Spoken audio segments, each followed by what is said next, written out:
नमस्कार, आप देख रहे हैं A1 उत्तराखंड और आपके साथ मैं हूं आयुषी महर्षि। बुलेटिन की शुरुआत करेंगे इस वक्त की हेडलाइंस के साथ।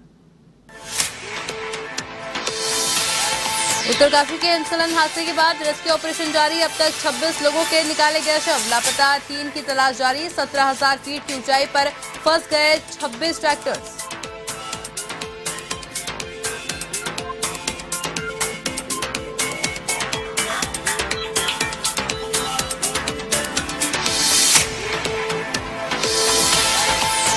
हल्द्वानी शहर में गैस पाइपलाइन बिछाने वाली कंपनी की सुरस्त कार्य प्रणाली। आयुक्त ने 5 करोड़ की जमा राशि को किया जब्त, तो 13 करोड़ का लगाया जुर्माना।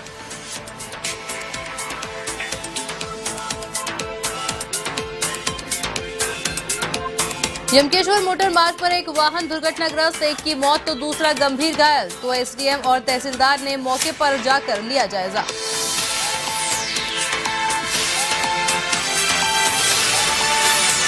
हल्द्वानी में मुखानी पुलिस और एसओजी टीम की कार्रवाई। लुटेरी और की गैंग का किया पर्दाफाश। लूट एवं चेन स्नैचिंग मामले में 4 महिलाओं को एक नाबालिग लड़की को किया गिरफ्तार।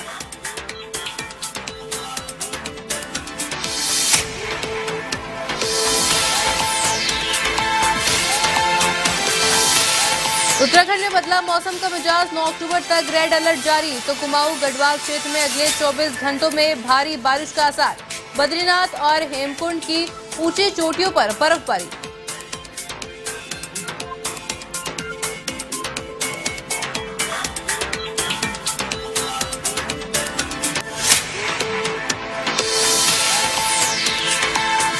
तो चलिए अब नजर डाल लेते हैं खबरों पर विस्तार से। पौड़ी जिले में हुए बस घटना पर विधानसभा अध्यक्ष रितु खंडूरी ने जांच की बात कही है, जिसमें 52 लोगों में से 33 लोगों की मौत हो गई है। विधानसभा अध्यक्ष रितु खंडूरी ने कहा है कि ऐसी दुर्घटना के कारणों का पता लगाकर हमें भविष्य में ऐसी घटना न हो, उसका ख्याल रखना चाहिए। और हमारे बीच में हमारे ओजस्वी विधानसभा अध्यक्षा श्रीमती रितु खंडूरी जी उपस्थित हैं। हमारे बीच में देखिए, दुखद है, घटनाएं हो रही हैं, चाहे बस एक्सीडेंट हुआ हो या अवलांच आया हो। दुखद है। जहां तक बस दुर्घटना की बात है, जांच होनी चाहिए कि किस कारण से ये दुर्घटना हुई है और उन कारणों को हमें रोकने का आगे प्रयास करना चाहिए। हिमालय में लगातार आ रहा एवलांच एक बड़ी चेतावनी दे रहा है। नेपाल से लेकर उत्तराखंड तक एक सप्ताह के भीतर आए लगातार 5 एवलांच में कई लोगों की जान गई। तो वहीं ग्लेशियर वैज्ञानिकों के अनुसार ये घटनाएं एक दूसरे से जुड़ी हुई है, इनको हल्के में नहीं लिया जाना चाहिए। उत्तरकाशी द्रौपदी का डंडा में आए एवलांच की हिमालय क्षेत्र की पहली घटना नहीं है। दरअसल पिछले एक हफ्ते में हिमालय में कोई ऐसे एवलांच आ चुके हैं। ग्लेशियर वैज्ञानिक डॉक्टर डीपी डोभाल के अनुसार हिमालय में इस तरह के एवलांच आना सामान्य बात है। अक्सर इस तरह के एवलांच हिमालय पर आते रहते हैं, लेकिन ये इंसानी पहुंच से दूर होते हैं, इसलिए इनके बारे में ज्यादा पढ़ा सुना नहीं जाता। वैज्ञानिक डीपी डोभाल का कहना है कि ये घटनाएं अलार्मिक है। इन घटनाओं से हमें सीखने और सबक लेने की जरूरत है।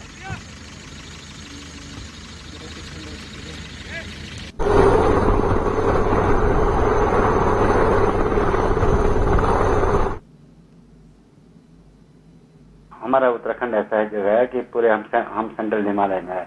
हमारे पास जो है जो हिमालय में जो प्रेसिपिटेशन होता है उसके 2 सोर्सेज है। एक वेस्टर्न डिजायर जो जाड़ों में बर्फ गिरती है, एक मानसून का इंडियन मानसून है जो गर्मी में होता है।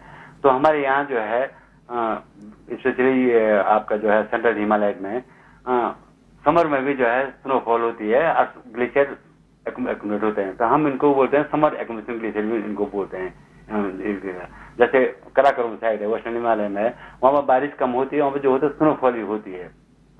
अब विंटर में बहुत ज्यादा स्नोफॉल होती है, इसलिए वहाँ ज्यादा ग्लेशियर स्नो कवर ज्यादा है, ग्लेशियर ज्यादा है। इवन वहाँ के ग्लेशियर जो है एडवांस से कर रहे हैं, हमारे ग्लेशियर तो रिट्रीट कर रहे हैं, पीछे हट रहे हैं, स्विंग कर रहे हैं। पर वहाँ पर कई ग्लेशियर ऐसे हैं जो एडवांस कर रहे हैं, जो ग्रो कर रहे हैं ज्यादा। नैनीताल पर्वतारोहण क्लब और केएमवीएन का पर्वतारोही दल हिमालय बलजूरी शिखर फतह कर नैनीताल लौट आया है। पर्वतारोही अमित शाह ने बताया कि 6 दिन के कठिन सफर और खराब मौसम के चलते पर्वतारोही दल को कई चुनौतियों का सामना करना पड़ा। दल के 2 सदस्यों को बर्फबारी के चलते गुफा में रात बितानी पड़ी। उत्तरकाशी के द्रौपदी में आए एवलांच से कई पर्वतारोही की मौत भी हो गई है।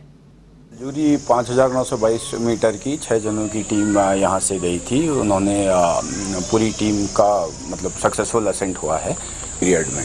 हम 29 तारीख को फुरकिया पहुँचे और उसके बाद हमने 29 तारीख से सीधे एक ही कैंप लगाया जो 4770 मीटर में। तो ये अपने आप में एक मेरे को लगता है काफ़ी अच्छा अचीवमेंट है। ये लड़कों ने बहुत अच्छा काम किया है, इंक्लूडिंग द गर्ल्स, की इतनी हाइट में एकदम वहाँ से पूरा सामान लेके एक ही कैंप लगा के वहाँ से ऊपर तक समिट करके आना, वो that is commendable for everybody. हमें समिट कैंप में ज्वाइन करना था, लेकिन भारी बर्फबारी की वजह से और स्नोफॉल की और वाइट आउट होता है, एकदम कोहरा लग जाता है। और बर्फ़ में क्या होता है, अगर कोहरा ज़्यादा लग गया तो फिर आगे दिखना, विजिबिलिटी बहुत कम हो जाती है। तो उस वजह से वो लोग वहाँ पर नहीं पहुँच पाए और रात को उन्हें बिनाइटमेंट करना पड़ा, बिवॉक करना पड़ा, बिना टेंट के गुफा के अंदर रहना पड़ा। और उन्होंने बड़ी हिम्मत दिखा के एक साथ वो करके रात सर्वाइव करके अगले दिन वो लोग वापस सेफली जो है नीचे बेस कैंप पहुँचे। उत्तराखंड में अंकिता हत्याकांड के बाद राजस्व पुलिस की कार्यप्रणाली पर सवाल उठने लगे हैं, जिसके चलते अब राजस्व पुलिस को हटाकर रेगुलर पुलिस की मांग तेज हो गई है। आकुतय लेसडोन से विधायक महंत दलीप रावत ने कहा कि अंकिता हत्याकांड में पुलिस ने अपनी भूमिका बेहद कुशल तरीके से निभाई है, लेकिन राजस्व पुलिस की भूमिका संदिग्ध रही है। राजस्व पुलिस की कार्यप्रणाली बेहद पुरानी कार्यप्रणाली है, जिसे अब बदला जाना चाहिए।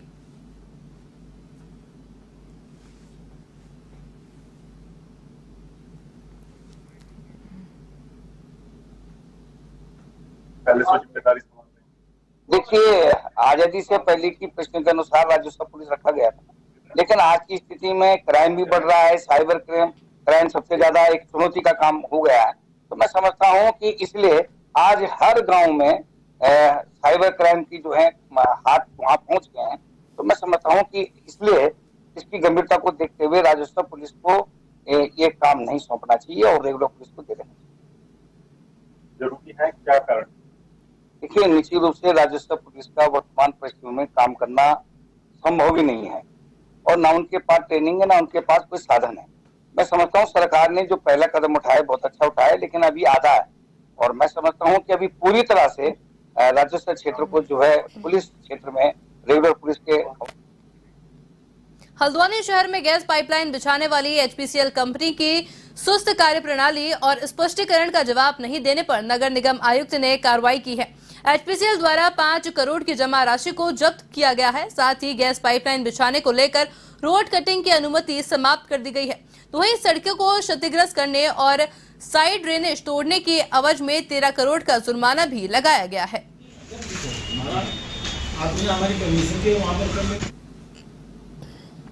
सुरक्षा से संबंधित एक बड़ा मुद्दा है, लेकिन कार्यप्रणाली से जब जनता परेशान होने लगे तो एक नई समस्या उत्पन्न हो जाती है। गैस पाइपलाइन के माध्यम से डोर टू डोर गैस पहुंचाना एक अच्छी योजना है, जिसको कि हमने तीव्र गति से लागू करने के लिए हमने अनुमति दी थी एचपीसीएल को, उनके द्वारा कार्य प्रारंभ किया गया। लेकिन उनका लेइंग का कार्य तो बहुत तेज़ी से हुआ, लेकिन रेस्टोरेशन के जो उनके कॉन्ट्रैक्टर थे उन्होंने मानकों को अनुरूप कार्य नहीं किया। हमने बार बार पत्रों के माध्यम से एचपीसीएल के प्रतिनिधियों को रिमाइंड कराया कि जनता परेशान हो रही है, रेस्टोरेशन कार्य विलंब से हो रहा है और मानक के अनुरूप नहीं हो रहा है, लेकिन अपेक्षित वहाँ से प्रतिक्रिया प्राप्त नहीं हुई। इसलिए हमने उनको एक अंतिम शोकॉज दिया। अंतिम शोकॉज में भी कोई उनका संतोषजनक प्रत्युत्तर प्राप्त नहीं हुआ, इसलिए हमने उनकी अनुमति को निरस्त कर दिया और उनकी जो बीजी 5 करोड़ थी उसको जब्त करने का हमने निर्णय ले लिया है।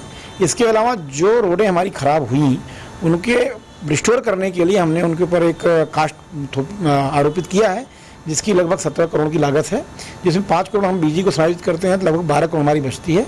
12 करोड़ रुपया हमने जमा करने के लिए उनको आदेश किया हुआ है। बाजपुर के जल संस्थान कार्यालय ने उस वक्त अखाड़े का रूप ले लिया जब सहायक अभियंता बद्रे आलम और कनिष्ठ अभियंता पीसी नैनवाल ने जमकर गाली गलौज शुरू की। आपको बता दें, दोनों में विवाद इतना बढ़ गया कि जमकर लाठी डंडे चल पड़े। तो वहीं बीच बचाव करने पहुंची महिला कर्मचारी लोहे की रोड लगने से घायल हो गई, जिसके बाद महिला कर्मचारी के परिजनों द्वारा उसका निजी अस्पताल में उपचार कराया गया। तो वहीं सूचना मिलते ही पुलिस मौके पर पहुंच गई और मामले की जाँच शुरू कर दी।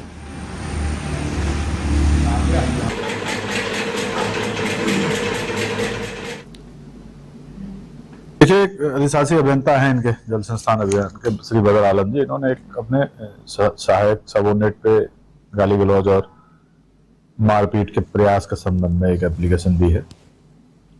एक बार पुलिस गई थी मौके पे, तो उसमें दूसरा पक्ष वहां नहीं मिला। इस प्रकरण की जांच कर रहे हैं।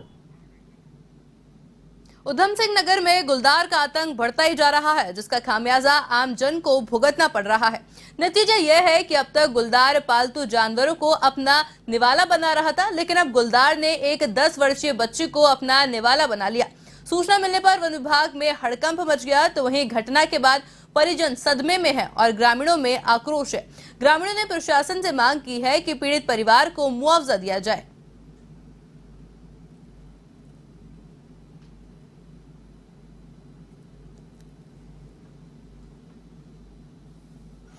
यहाँ पे करीब 7:30 बजे ये घटना गांव वालों को पता चला। सारे गांव वाले एकत्र होके ये फार्म में क्या कहते हैं, गन्ने में सारे गांव वाले मिलके घुसे। वहाँ पे लड़की लापता हो गई, तो कोई बोला कि कहाँ गई, कोई बोला कहाँ गई, तो बोले नहीं गुलदार ने पकड़ा गया, शेर पकड़ लिया होगा, चीता पकड़ लिया होगा। इन्होंने सारे गांव वालों ने एक बार गन्ने में घुसा, सब कोई डंडा ले लिया, कोई कुछ ले लिया। गए भाई कुछ दूर तक ढूंढते ढूंढते करीब 8:30 बजे उसकी डेड बॉडी मिली। और सारे गाँव वालों की मदद से फिर उठा के फिर पुलिस प्रशासन को, फिर जंगलात प्रशासन को, सबको हम लोगों ने सूचना किया। सारे आए यहाँ पे। फिर सुबह क्या कहते हैं, अपने डीफो साहब भी आए थे। सर आनंदी था और ग्राम चैतुखेड़ा में है। तो ये अपने घर से सड़क की तरफ जा रही थी। मात्र 200 मीटर की दूरी से बाघ ने झपट्टा मारा और उसे उठा के गन्ने की तरफ को ले गए, और जिसकी वजह से उसकी पूरी बॉडी बॉडी पूरी खा दी है। ये थाना नानकमत्ता क्षेत्र का गांव है चेतुखेड़ा। तो कल देर रात को गांव में कोई तेंदुआ घुसाया था, तो वह ये 10 वर्षीय बच्ची को ले गया था गन्ने के खेत में, तो जिसमें बच्ची की जान चली गई थी। बच्ची के शव को बरामद कर लिया गया है जंगलात और पुलिस की टीम के द्वारा। तो अभी जो सरकारी हॉस्पिटल है खटीमा, तो वहाँ पे अभी पंचायतनामा और पोस्टमार्टम। बद्रीनाथ राष्ट्रीय राजमार्ग पर श्रीनगर मालधिया के पास एक कार अनियंत्रित होकर अलकनंदा नदी में जा गिरी। स्थानीय लोगों द्वारा इसकी सूचना श्रीनगर पुलिस को दी गई। इस दौरान कार में सवार चालक गाड़ी के ऊपर चढ़ गया और मौके पर पहुंची पुलिस व एसडीआरएफ के जवानों ने रेस्क्यू अभियान चलाया। आपको बताया, अंधेरा होने के चलते रेस्क्यू में दिक्कतों का भी सामना करना पड़ा। करीब 45 मिनट तक चले रेस्क्यू ऑपरेशन के बाद वाहन चालक को सुरक्षित अलकनंदा नदी से बाहर निकाल लिया गया।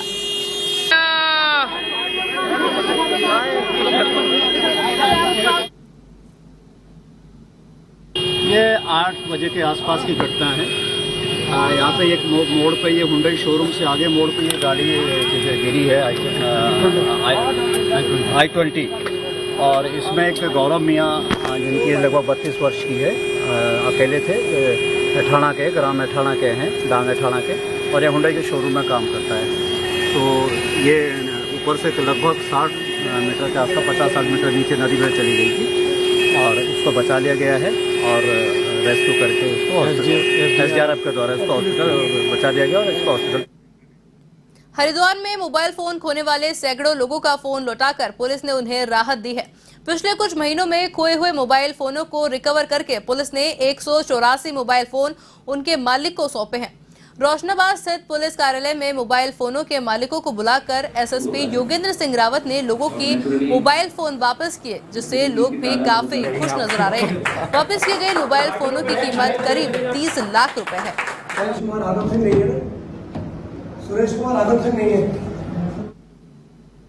कई लोगों के मोबाइल समय समय पर खोते रहते हैं और पुलिस उनको रिकवर भी करती रहती है। तो इस बीच पिछले कुछ महीनों में जो मोबाइल्स रिकवर हुए थे, हमने आज एक साथ उनको, उनके जो ओनर्स हैं, ये प्लान किया कि उनको सौंपे जाएं, और ये इसीलिए यहाँ पर कार्यक्रम किया गया था। कुल इस बीच 184 मोबाइल्स बरामद हुए हैं, जिनकी मूल्य करीब 30 लाख रुपए के आसपास इनका मूल्य है। और इनमें कई ऐसे इनके ओनर्स हैं जो कि आज यहाँ पर उपस्थित थे, इनको ये मोबाइल्स दिए गए, और ये बड़ा अच्छा है कि इनके चेहरों पर एक खुशी मिली अपना मोबाइल वापस पाके। और जो बाकी मोबाइल्स भी हैं, ये हम धीरे धीरे इनके जो मालिक हैं। हल्द्वानी में पुलिस ने लुटेरी औरतों का गैंग पकड़ा है। शातिर तरीके से ऑटो में बैठकर लूट एवं चेन स्नैचिंग के मामले में मुखाने पुलिस एसओजी की संयुक्त टीम ने 4 महिलाओं एवं एक नाबालिग लड़की को गिरफ्तार कर लिया। बता दें कि शहर में आए दिन ऑटो में बैठकर लूट एवं चेन स्नैचिंग करने वाला महिला गिरोह सक्रिय हो गया था। इसी के तहत कार्रवाई की गई।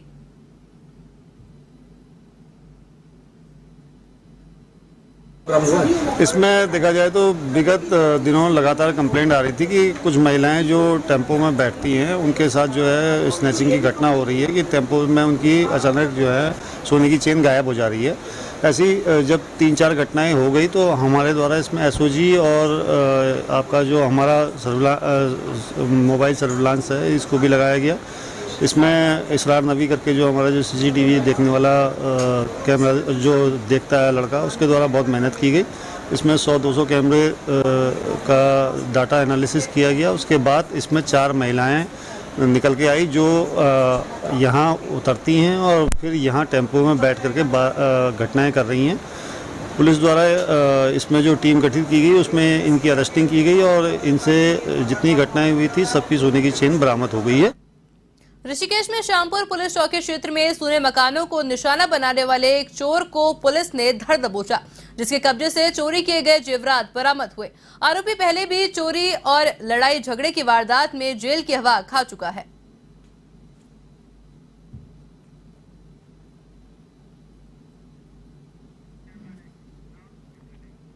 पौड़ी जिले के यमकेश्वर गुमघड़ालू मोटर मार्ग पर एक वाहन दुर्घटनाग्रस्त हो गई, जिसमें सवार 2 लोगों में एक गंभीर रूप से घायल हो गया जबकि दूसरे व्यक्ति की मौत हो गई।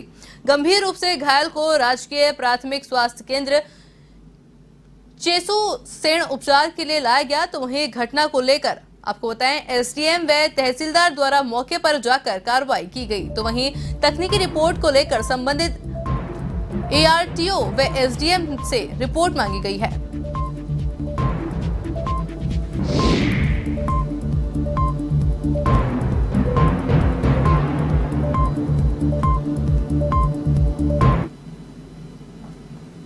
यमकेश्वर क्षेत्र अंतर्गत जो है सिलोगी के पास में एक दुर्घटना हो गया वाहन का। उसमें 2 लोग सवार थे। दोनों लोगों में से एक व्यक्ति का मौके पर ही मृत्यु होना संज्ञान में आया है। उनके शव को खोजबीन करते हुए पोस्टमार्टम के लिए प्रेषित किया गया है और जो दूसरे घायल व्यक्ति थे उनको गंभीर चोट होने के कारण एम्स ऋषिकेश में दाखिल कराया गया था। वर्तमान में उनकी स्थिति जो है समाधान कारक है और उपचाराधीन है। उस संबंध में संबंधित एसडीएम और तहसीलदार मौके पर गए थे। उनके द्वारा समस्त कार्रवाई संपन्न किया गया है। वहां पर जैसे दुर्घटना हुआ, दुर्घटना स्थल पर तकनीकी रिपोर्ट के लिए एआरटीओ से। खबर रामनगर से है, जहां झारखंड से कुछ पर्यटकों का एक दल घूमने आया था। इस दौरान एक पर्यटक लापता हो गया, जिसकी खोजबीन की गई लेकिन उसका कोई पता नहीं चल पाया।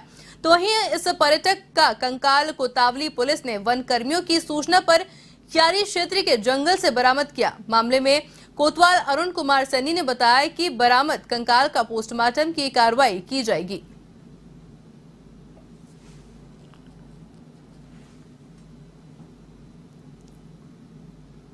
देखिए 22 अगस्त को क्लस्टर रिजोर्ट क्यारी में एक झारखंड का एक ग्रुप रुका था, जहां से सुनील टोयो उम्र 38 वर्ष वहां से गायब हो गया था, जिसकी गुमशुदगी थाना हजा पर दर्ज कराई गई थी।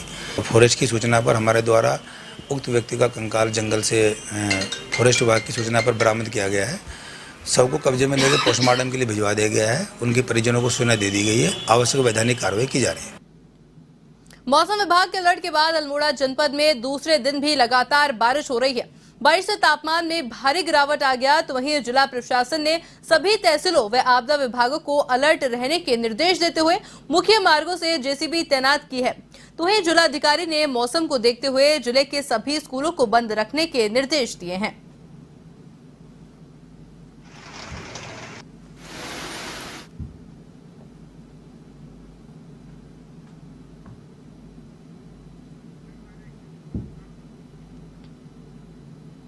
लक्सर नगर में चंडी चौदस का त्योहार धूमधाम के साथ मनाया गया।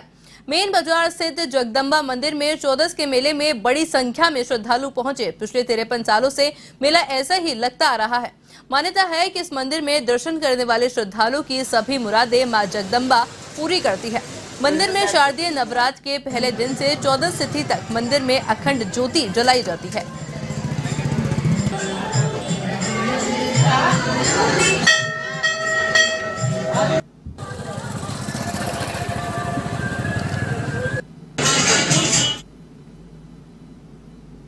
तो चलिए फिलहाल बुलेटिन में सिर्फ इतना ही। इसी तरह देश दुनिया से जुड़ी तमाम बड़ी खबरों के लिए देखते रहिए A1 TV। नमस्कार।